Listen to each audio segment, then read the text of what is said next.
నమస్తే, నేను మీ సతీష్. ఆంధ్రప్రదేశ్ చరిత్రలోనే ఈ రోజున ఒక చారిత్రక ఘట్టం. మరి ముఖ్యంగా ఏదైతే ఆంధ్రప్రదేశ్ రూపురేఖల్ని మార్చిపోయేటువంటి గూగుల్ డేటా సెంటర్ 1,35,000 కోట్ల రూపాయల పెట్టుబడికి ఈ రోజున శంకుస్థాపన జరుగుతూ ఉంటే వైఎస్ఆర్ కాంగ్రెస్ పార్టీ మరి ఇంధన కొరత పేరుతోటి ఇదే రోజున రాష్ట్ర వ్యాప్త నిరసనలకు పిలుపునిచ్చింది. మరి ఈ క్రమంలోనే ఈ ఇంధన కొరతతోటి రైతులు అల్లాడిపోతూ ఉంటే ప్రభుత్వం నిమ్మకు నీరెత్తినట్లు వ్యవహరిస్తోంది అంటూ పేర్ని నాని అలాగే కరసాల కన్నబాబు లాంటి వాళ్ళు చేస్తున్నటువంటి ఆరోపణలు పెద్ద ఎత్తున రాజకీయంగా కూడా విమర్శలు పాలవుతున్నటువంటి పరిస్థితి. మరి ఈ రోజున వైసీపీ పిలుపునిచ్చినటువంటి కార్యక్రమం కావచ్చు, లేదా వాళ్ళు చేస్తున్న ఈ ఆరోపణలు ఎలా చూడాలి, ఇవే అంశాలు మనతో విశ్లేషించేందుకు ప్రముఖ రాజకీయ విశ్లేషకులు అప్సాన్ రాజేష్ గారు ఉన్నారు. సార్ నమస్కారం.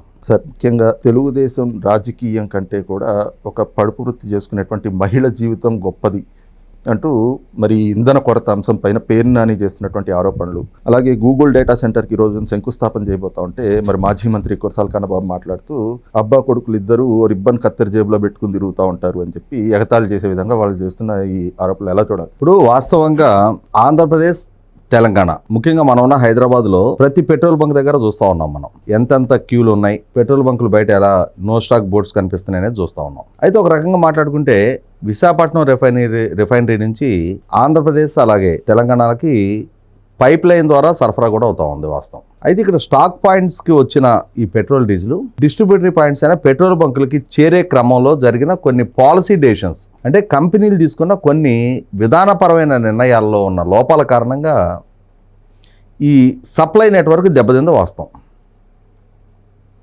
అంటే ఇవాళ ఇండస్ట్రియల్ యూజ్కి, బల్క్ యూసేజ్కి వాడే డీజిల్ ధర పెంచిన నేపథ్యంలో అటువంటి బల్క్ యూజర్లు రీటైల్ అవుట్లెట్ల దగ్గర నుంచి తక్కువ ధరకు దొరికే డీజిల్ని తీసుకెళ్తా ఉన్నారు అని ఆయిల్ కంపెనీలు రీటైల్ అవుట్లెట్లకి డీజిల్ సరఫరా నిలిపేయటంతో ఉభయ తెలుగు రాష్ట్రాల్లో కూడా డీజిల్ సంక్షోభం తలెత్తింది.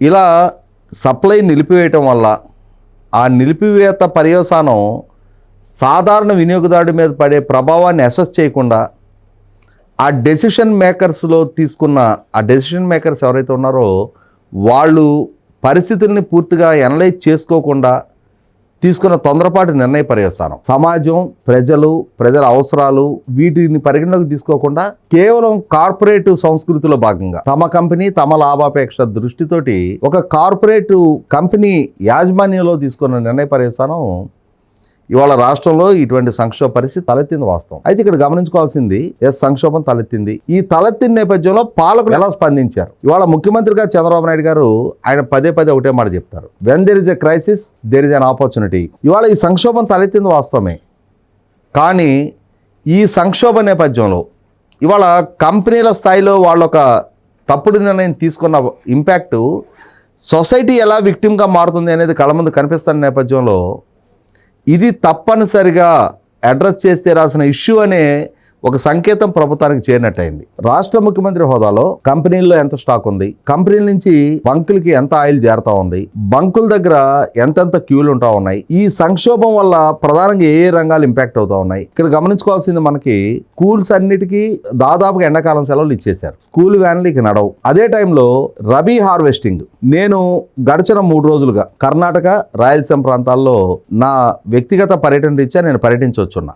Almost entire Karnataka harvesting season complete అయిపోయింది. అలాగే రాయలసీమ ప్రాంతంలో కూడా, అంటే రబీ సాగు ప్రక్రియ ముగిసిపోయింది కాబట్టి ట్రాక్టర్లు, హార్వెస్టర్ లాంటి వాటి వినియోగం కూడా తగ్గింది. మీడియాలో ఎగ్జాగరేషన్ కోసం ఇంకా గోదావరి డెల్టా, కృష్ణా డెల్టా లాంటి ప్రాంతాల్లో దాల్వా అంటే రబీ సీజను ప్రస్తుతం హార్వెస్టింగ్కి వచ్చిందో వాస్తవం. ఈ డీజిల్ కొరత కారణంగా ట్రాక్టర్లు, హార్వెస్టర్లు వంటి వాటికి అంబులెన్సులు, ఇట్లా డీజిల్ లేనిదే, పెట్రోల్ లేనిదే ఇవాళ మనిషి జీవితమే స్తంభించిపోయే విధంగా ఇవాళ బైకుల దగ్గర నుంచి మొదలుపెట్టి ప్రతి మూమెంట్కి మనం పెట్రోల్, డీజిల్ మీద ఆధారపడుతున్న నేపథ్యంలో సంక్షోభం అనేది ఇప్పుడు సృష్టించబడ్డ ఈ సంక్షోభం పరిస్థితులు, పరిణామాలని ఒక నిర్ణయం తీసుకుంటే దాని వల్ల ఎదురుగాబోయే కాన్సిక్వెన్సెస్ని ప్రాపర్గా అనలైజ్ చేయకుండా ఒక కంపెనీ యాజమాన్యం తీసుకున్న ఈ నిర్ణయ పర్యవసానం సమాజం ఎఫెక్ట్ అయింది వాస్తవం. అలా ఎఫెక్ట్ అయినప్పుడు ప్రభుత్వం ఏ విధంగా స్పందించింది? ముఖ్యమంత్రిగా చంద్రబాబు నాయుడు గారు రియల్ టైమ్ గవర్నెన్స్ సెంటర్లో అధికారులతో సమీక్షిస్తూ రాష్ట్ర వ్యాప్తంగా ఉన్న పరిస్థితిని అనలైజ్ చేసి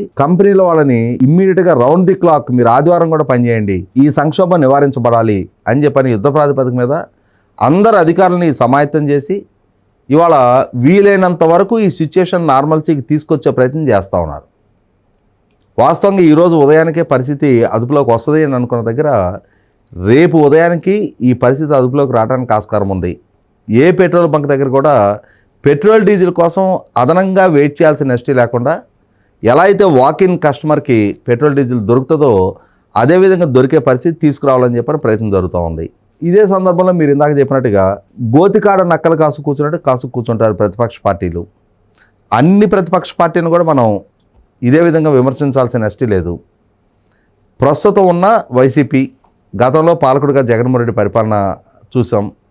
ఆయన పాలన పట్ల, ఆ పార్టీ వైఖరి పట్ల, ఆ నాయకుల పట్ల, వాళ్ళ సొంత మీడియా పట్ల, వాళ్ళ సోషల్ మీడియా పట్ల ప్రజలలో కలిగిన యవగింపు కారణంగా 150 స్థానాలతో అధికారం ఇచ్చిన ప్రజలే కనీస మాత్రపు ప్రతిపక్ష హోదా కూడా ఇవ్వకుండా 11 స్థానాలకు మనం పరిమితం చేసిన తీరు చూసాం మనం. ఇటువంటి నేపథ్యంలో వైసీపీ నాయకత్వం ఈరోజు ప్రభుత్వం మీద విరుచుకుపడతా ఉన్నారు. ఇవాళ రాష్ట్ర ప్రభుత్వ ఆధీనంలో ఆయిల్ కంపెనీ నిర్వహణ బాధ్యతలు ఉండవు. అవి కార్పొరేట్ సంస్థలు.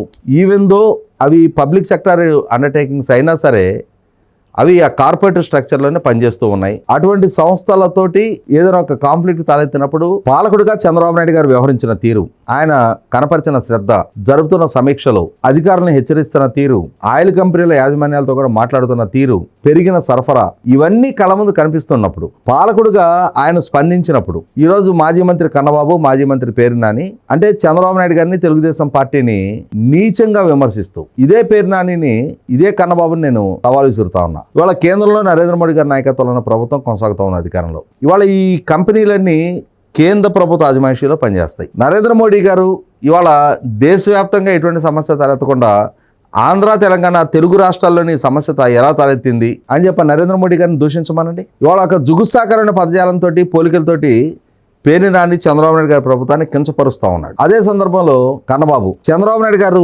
అలాగే లోకేష్ గారు అండూ క్రెడిట్ కోసం క్లెయిమ్ చేసుకుంటా ఉన్నారు. వాళ్ళ వల్ల జరగని అభివృద్ధిని వాళ్ళదిగా క్లెయిమ్ చేసుకొని ప్రచార ఆర్భాటంతో ప్రచారం కల్పించుకుంటూ ఉన్నారని చెప్పని చెప్తా ఉన్నాడు. ఇవాళ అండూ క్రెడిట్ క్లెయిమ్ చేసుకుంటున్నది సాక్షి పత్రిక, జగన్మోహన్ రెడ్డి, వైసీపీ పార్టీ, వాళ్ళ నాయకులు. చంద్రబాబు నాయుడు గారు ఈ రోజు దాకా సమాజంలో ఆయన తీసుకొచ్చిన పాలనా సంస్కరణలు, ఆయన చేసిన అభివృద్ధి, ఆయన అందించిన సంక్షేమం, ఆయన ద్వారా నెలకొల్పబడ్డ సంస్థలు, వాటి ద్వారా కల్పించబడ్డ ఉపాధి, వీటి గురించి ఎప్పుడూ ఎక్కడా పెద్దగా ఆయన వైపు నుంచి చెప్పుకోవడం సాధ్యం పడలా. అంటే ఆయన వల్ల జరిగిన అభివృద్ధిని కానీ, ఆయన తీసుకొచ్చిన సంస్కరణలు కానీ, ఆయన ప్రజలకి అందుబాటులోకి తీసుకొచ్చిన పౌర సేవల విషయంలో కానీ, ఆయన ద్వారా అందించబడ్డ సంక్షేమం ఎప్పుడు ఎక్కడ పెద్దగా చర్చనీయాంశం కాల. కానీ జగన్మోహన్ రెడ్డి, ఆయన మీద నమోదైన కేసులు, ఆరోపణలు, జరిగిన అవినీతి, వీటిని నిగ్గుదేలుస్తూ సిబిఐ జగన్మోహన్ రెడ్డిని 11 సిబిఐ కేసుల్లో అక్యూజ్డ్ నెంబర్గా 1గా చేర్చడం జరిగింది. అతను అరెస్ట్ అయ్యి జైలు పాలవడం జరిగింది. అటువంటి జగన్మోహన్ రెడ్డి నాయకత్వంలో పనిచేస్తున్న కన్నబాబు, బొత్స సత్యనారాయణ ఏం చెప్తా ఉన్నాడు? కన్నబాబు, చంద్రబాబు నాయుడు గారు, లోకేష్ గారు రిబ్బను కత్తిర జేబులో పెట్టుకొని ఎవరో తెచ్చిన సంస్థలకి వీళ్ళు రిబ్బన్ కటింగ్ చేసుకుంటున్నారు అన్నట్టుగా చంద్రబాబు నాయుడు గారి సాయం తగ్గించే ప్రయత్నం చేస్తూ ఉన్నాడు. ఇక్కడ గమనించుకోవాల్సింది, ఐటీ అండ్ ఐటీ ఎనేబుల్ రంగంలో గడిచిన 3 దశాబ్దాల్లో చంద్రబాబు నాయుడు గారికి ఉన్న పరిచయాలు, ఆయన ద్వారా నెలకొల్పబడ్డ సంస్థలు, వాటి ద్వారా కల్పించబడ్డ ఉపాధి ఇవాళ రాష్ట్రానికి పరిచయం ఉంది, రాష్ట్ర యువతకు పరిచయం ఉంది. అయినా సరే మా చేతిలో ఒక సొంత మీడియా ఉంది కదా అని చెప్పని వక్ర భాష్యాలు చెప్తా చంద్రబాబు నాయుడు గారి స్థాయిని తగ్గించే ప్రయత్నం, చంద్రబాబు నాయుడు గారి ద్వారా తీసుకురాబడ్డ సంస్థలు, ఆ సంస్థలకు చేసిన కేటాయింపులు వివాదాస్పదం చేస్తూ ఈరోజు ఇన్ఫోసిస్కి చంద్రబాబు నాయుడు గారి ప్రభుత్వం కేటాయించిన భూమిని ఇంత తక్కువ ధరకి కేటాయింపు చేస్తారని వివాదాస్పదం చేస్తున్న సాక్షి. రెండో పక్క అదే సాక్షిలో ఇన్ఫోసిస్ని తీసుకొచ్చింది జగన్మోహన్ రెడ్డి అని చెప్పని అండూ క్రెడిట్ని క్లెయిమ్ చేసుకుంటున్న తీరు, ఇవన్నీ చూస్తేనే కన్నబాబు ఏంటి, పేర్ని నాని ఏంటి, వైసీపీ ఏంటి, చంద్రబాబు ఏంటి, ఆయన కల్పించిన ఉపాధి ఏంటి అనేది ఇవాళ రాష్ట్ర యువత దృష్టిలో ఒక ప్రూవెన్ ఫ్యాక్టర్. కాబట్టి ఇవాళ కన్నబాబుకో, పేర్ని నానికో తన అనుభవాన్ని, తన పరిజ్ఞానాన్ని వారికి వివరణ ఇవ్వడానికి వెచ్చించాల్సిన నెస్టీ చంద్రబాబు నాయుడు గారికో, ఆ పార్టీకో ఎట్టి పరిస్థితుల్లో లేదు. ఖచ్చితంగా మాలాంటి అధికార ప్రతినిధులను కూడా వీళ్ళని దృష్టిలో పెట్టుకొని కాకుండా మా ప్రభుత్వం ద్వారా తీసుకొస్తున్న పెట్టుబడులు, ఇవాళ దేశవ్యాప్తంగా ఉన్న 29 రాష్ట్రాల్లో 25.3% పెట్టుబడులు ఆంధ్రప్రదేశ్ రాష్ట్రానికే ఛానలైజ్ చేయగలిగిన మా నాయకత్వం, వాళ్ళ ద్వారా నెలకొల్పబడుతున్న సంస్థలు, తద్వారా దక్కించుకోబోతున్న ఉపాధి అవకాశాలు, ఇవన్నీ కళ్ళ ముందు కనిపిస్తున్నప్పుడు వీటికి ఆద్యుడిగా, బాధ్యుడిగా చంద్రబాబు నాయుడు గారు నాడు నేడు ఆయన నాయకత్వం స్ఫూర్తిదాయకమైన ఆయన పాలన ఇవాళ మార్గదర్శకంగా నిలబడుతున్నప్పుడు ఈ కన్నబాబులో పేరు నాని లాంటి వాళ్ళ విమర్శల్ని పరిగణలోకి తీసుకోవాల్సిన ఎస్టీఏ లేదు. నమస్కారం. Please subscribe to Leo News for more videos.